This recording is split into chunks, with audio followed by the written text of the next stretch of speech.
G'day everyone, welcome back to the shed, and today I am taking the subframe off the white HG ute, and I wasn't even going to make a video of this, but I've come up with a little thing with these bolts on the bottom that are super painful and everyone will experience this, so I thought I'll just do a video on a few tips and trips about these bolts at the bottom. Now, a little bit of background, all these early Holdens from about 1984 backwards have got some form of a bolt-on subframe on the front of the car, and it was made to make them repairable in accident situations. So if the car's damaged, you can unbolt all the damaged material, put new stuff on there, bolt it all back up, and it's a relatively simple repair. Now, I've said before in previous videos, this one has been replaced before. It's been off the car and it's one off another one. I have since learned that it's had another accident since then, and half of it's off another car again, so that makes it even more interesting. But you've got a series of bolts at the top here that are super simple. So there's 5 big bolts on each side. They're 3/8 UNF bolts, and they just bolt through the bulkhead area, the firewall area, and they've got one side inside the car, the other side out. With the door off the car, you can just get your hands in there with 2 spanners and get them apart very easily. The bottom ones are a little bit trickier. Now, they're not actually a bolt that does up tight and clamps everything together. They're a bolt with a shoulder on them. We'll just grab a close-up of that. And what actually happens is it just holds the pieces together. So this much of the bolt actually goes through the bottom of the pillar down here, and then this piece goes through the subframe leg. Now, here's a reproduction subframe leg, and so that would go through like that. Now they're a pretty snug fit. You've normally got to drive them through to assemble it up, and when you put the nut on the other side, the 2 washers, all it does is just holds it there in place, and it requires on the bolt being tight in the holes for it to work, and it's as simple as that. The trouble is this section is open. These pillars over the life of the cars are prone to having moisture in them, and the bolts rust into the car. GMH fitted them completely dry. There was no lubricant put on there, so if you strike one that comes out easy and there's evidence it's had grease on the bolts, it's someone's had it apart and put it back together in the past at some stage. And if you're assembling up your project with new bolts in there, put grease on them. It'll mean that if it ever needs to come off again, you will be able to get them off, and also the grease will stop some of the rusting. Now, many people have trouble putting new bolts in, and the only real solution is to put a guide on it. If you buy reproduction bolts, the people who make them sell a little bullet end on them to go through, and that will allow you to actually drive it back through the hole in the pillar, and it will line up the subframe leg a little bit as it goes through, and then pick the other side up, because sometimes these are a little bit out of skew and it will actually just tilt it a little bit to get it to go in place. Now, we'll go back to the getting it apart. Everyone who has pulled one of these apart will understand you will need to swear at it a bit. You most likely will have to make some form of a blood sacrifice. The car gods just will not let this come apart unless you do that. I'm wondering whether I cut my hand now and just let it drip over the car, and that might be enough and the bolts will come out easily. But I have got this one out in the past. Today I have got the other outside one loose and spinning free and virtually out, and I've got the one on the inside leg on this side sorted. To further complicate that, on these HTs and HGs, there's an outrigger on the back of the subframe to carry the gearbox crossmember. And it was an afterthought. When this car was originally designed in the original format for the HK, the gearbox crossmember bolted to the floor. GMH decided to make the car quieter by putting this outrigger on there and suspending the gearbox under the car instead of bolted up to the floor.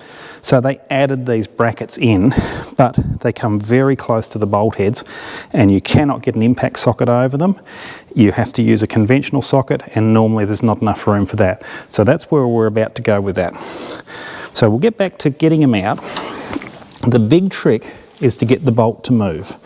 So what I like to do, and this is if you've still got a bolt with a head on them, because often these have rusted away.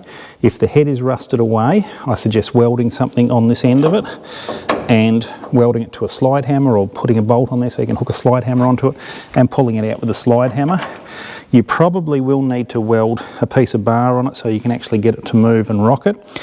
Do not just try and keep turning it in one direction. What you need to do is rock them. So I like to get an impact socket on there with an impact wrench and sort of hit it one direction, put it the other direction, back, and just keep flicking it forwards and reverse, forwards and reverse, forwards and reverse until they start moving.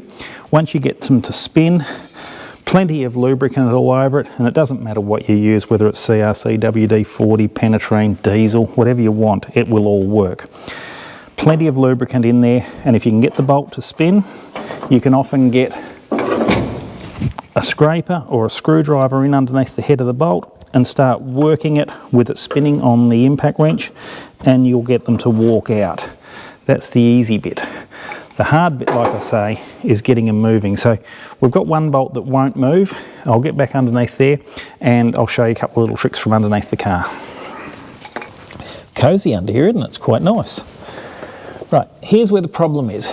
Because we've got this outrigger on the back here on this model, the bolt head is very close to the actual little frame there, and there's just not enough room for a conventional socket, never mind an impact socket. Now I do want to get the impact wrench on it. It's going to get noisy under here, but we'll just have to live with that. So what I want to do is actually open this up a little bit, and I'm going to do that by driving a cold chisel in between the top of the bolt and that little arm a little bit. So it'll make a bit of noise, but the other thing that can happen is because we've got the bolt hex, sometimes when you're driving the chisel in from whichever direction, you'll get the bolt to actually crack and start to turn, which is a good thing because that's what we want, because at the moment it's just completely frozen in there, and I've already tried, but an open ender just won't touch it. So like if you get in there and start leaning on that, hammering on that, you're only going to wind up rounding the bolt off or damaging your spanner. So in the past I have ground the edges off sockets, but that's no good. If you're going to put the impact wrench on it, you're just going to break it. I do tend to keep old sockets when I've replaced them. Like this one, although unconditionally guaranteed, I could send it back and get a new one. It's a really old socket, but I like old sockets because they're good for this sort of application. The same thing with cheap ones too. If you want to hammer a socket onto a bolt, it doesn't pay to do it with a nice expensive one. Like even if you send it back for a warranty and they look at us all, the chrome mashed up on the back, they're going to look at that and saying, well, that's been abused, it didn't actually fail. So second-hand shops, deceased estates and things like that, good source of old sockets for these sorts of jobs. Bear it in mind. So what we'll do is we'll just give him a hit with the chisel and the hammer and see if we can get a bit more room in there and maybe get the bolt to turn a little bit. So that's our starting point.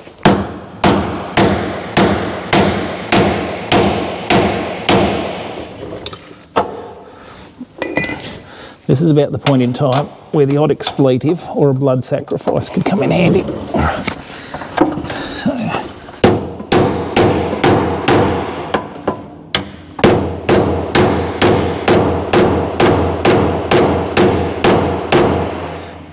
Now, the other thing that's happening, because we're hammering on that bolt, the jarring action is actually helping to shake loose in the car as well.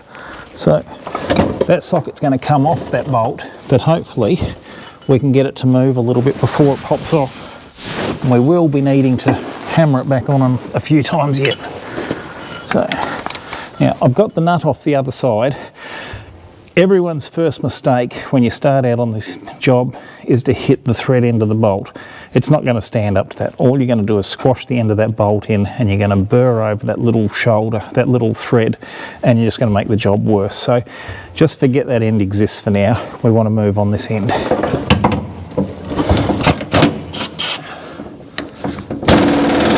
Look at that, it's already turning.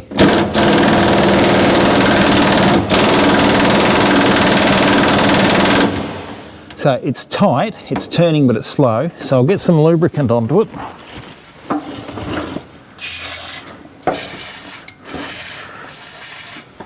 On this particular position, this is a box section that's welded to the bottom of the floor. So if you're having trouble, you can actually drill a little hole through the floor pan if it's a good one. If it's a bad floor pan and you're going to replace it, you can actually just cut all the top out so you can get in there, and you can get some lubricant down in there. But if you're replacing the floor pan, the chances are there's been water leaked inside this box section and the bolt will be all scaly rusty. But if you've got the top off it, you can actually clean the bolt up with some emery tape and it'll come out easier.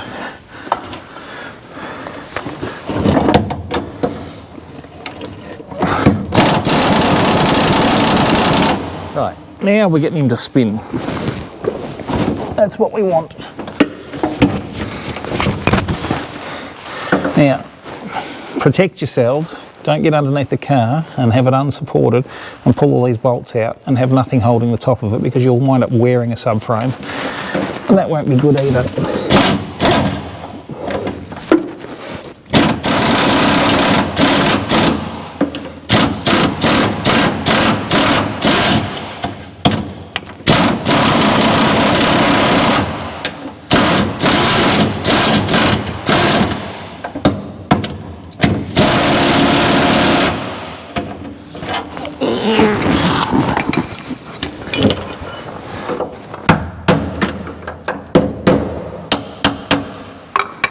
Now, these are a grade 8 bolt.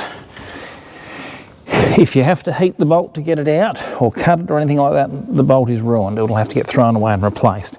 Now, reproductions are readily available these days. New old stock stuff turns up from time to time, and even good second-hand ones are out there, but you will have to go through the same process to get a good one out. I prefer to try and preserve what I've got and use them again. But depending on how much of a hammering they take getting them out, depends on whether or not you can recycle them or not. This one's starting to wear on the outside where the socket's been slipping on it. And I probably don't have enough hands to be able to drive the socket back on without the bolt disappearing back into being flush.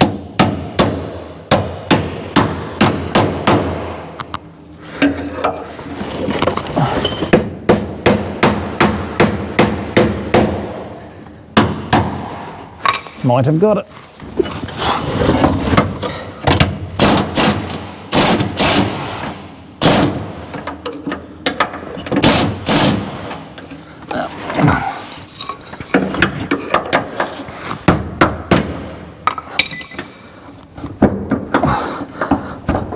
Ah, there we go.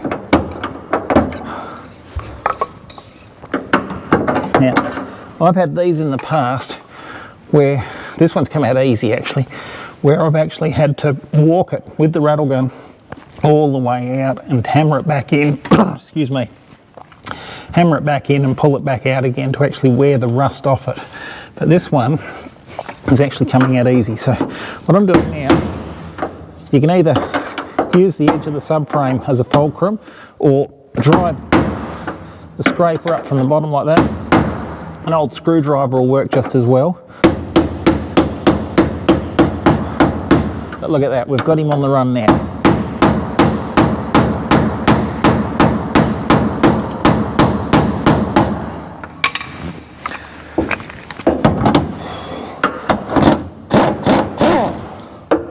There we go. That one's out. So I've got the rest loose now. There'll be no trouble getting the rest of the subframe off. So as it turns out, the car gods were smiling on me today, so no blood sacrifices yet, but wait for it. Deb will turn the camera off and then I'll bark my knuckles and it'll all come to fruition. But anyway, hopefully these few tips will help you with your projects. And I'm Rob Teal. Thanks very much for watching and stick around, there's plenty more yet to come. We'll catch you next time.